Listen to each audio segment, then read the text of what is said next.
We finally have an October surprise, the first of what I think will probably be several.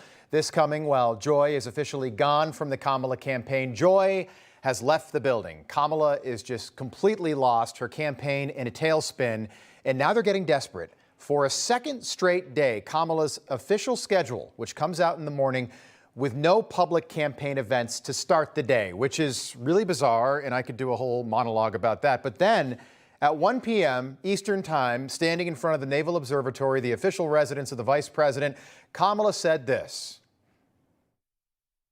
So yesterday we learned that Donald Trump's former Chief of Staff, John Kelly, a retired four-star general, confirmed that while Donald Trump was president, he said he wanted generals like Adolf Hitler had. Donald Trump said that because he does not want a military that is loyal to the United States Constitution.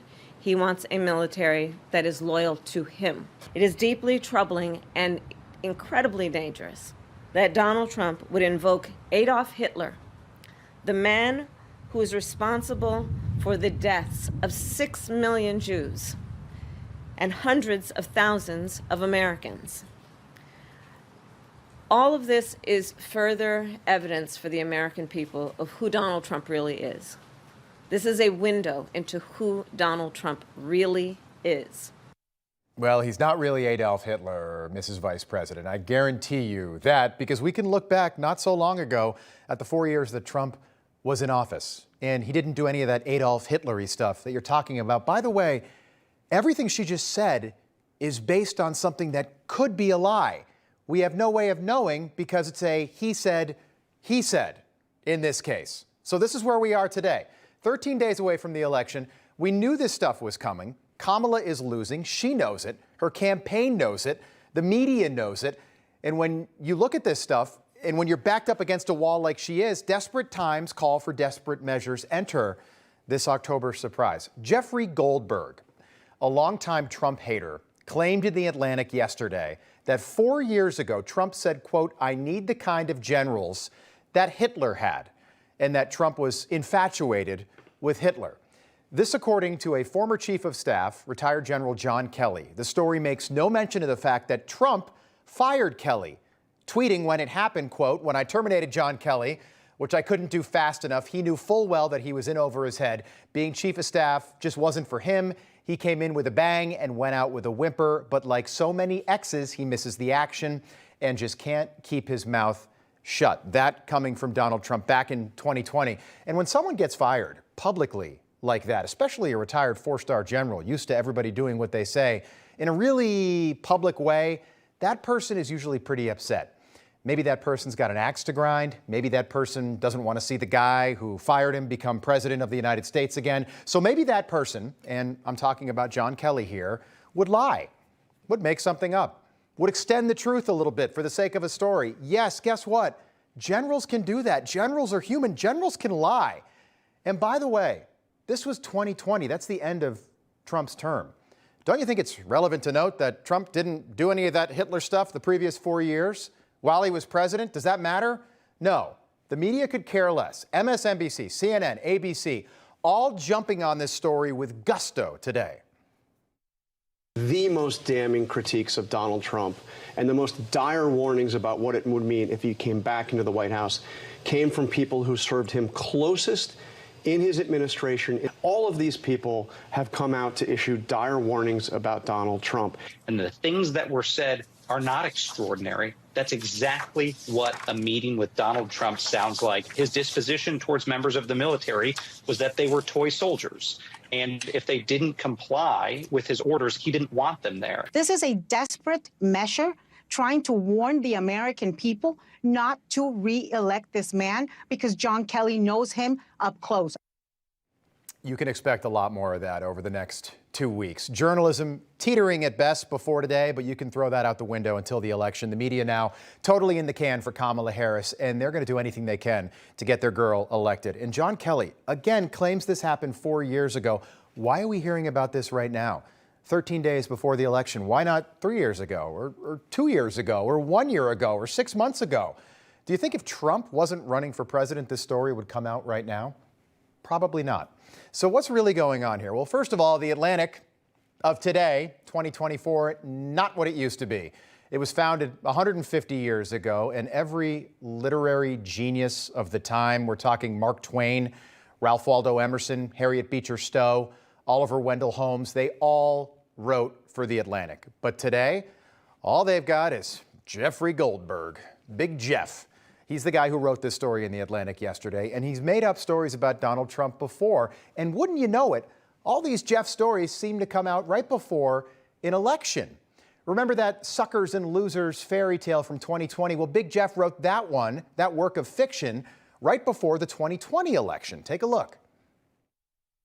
But we will begin this morning with Jeffrey's new reporting on President Trump, using words like losers and suckers to describe American soldiers, repeatedly disparaging the intelligence of service members and asking that wounded veterans be kept out of military parades.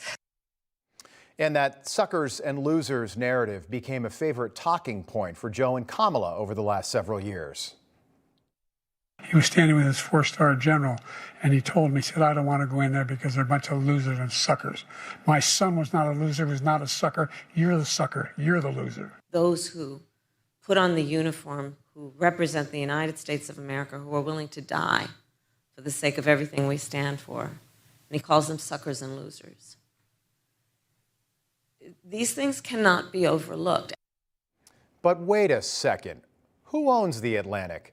Wouldn't you know it, it turns out that a close friend of Kamala Harris bought the Atlantic a few years ago. Meet Steve Jobs' billionaire widow.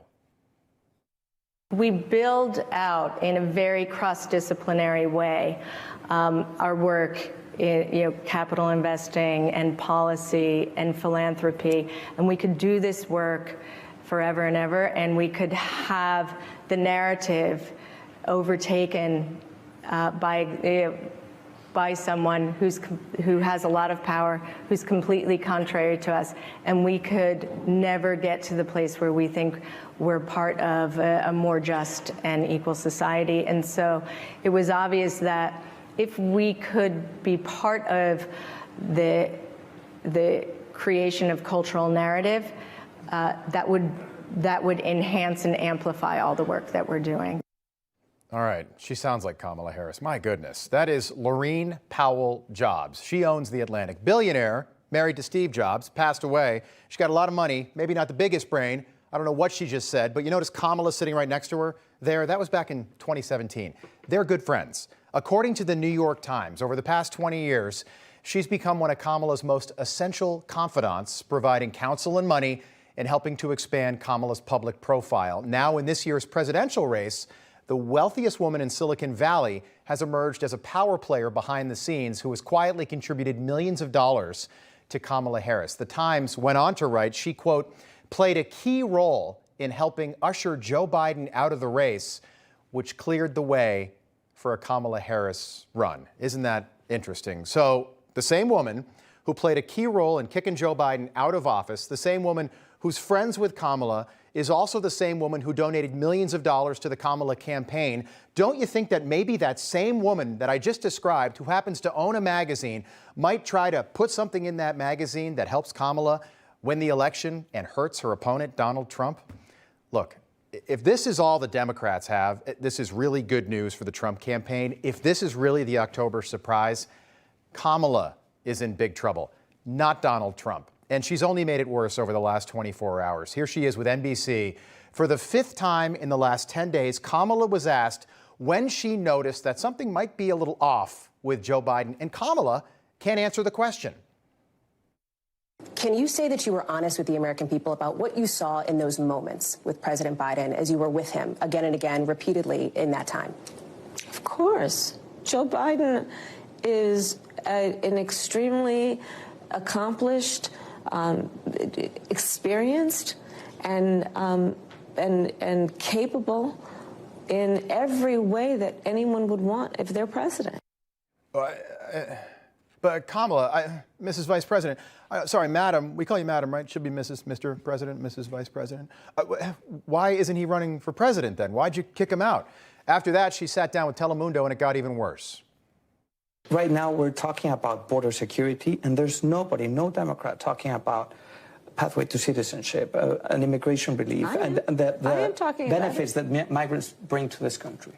Oh, but there's no question that migrants bring. America is a country that was built in part by immigrants. But people are concerned about their TPS, their DACA, we're talking about mass deportations. I'm not talking about. What do you stand on mass deportations? What's your stand there? We need smart, humane immigration policy in America. It's tough, isn't it? Tough to watch. This is what you call a meltdown, a political meltdown. 13 days from the election, the worst candidate the Democrats have put forward in the last century for the American people to consider is being completely exposed. She's not terribly bright. She's not terribly likable, and right now she's all alone. Tim, Doug, they can't save her. The Atlantic can't save her. Steve Jobs' widow can't save her. Joe Biden doesn't want to save her.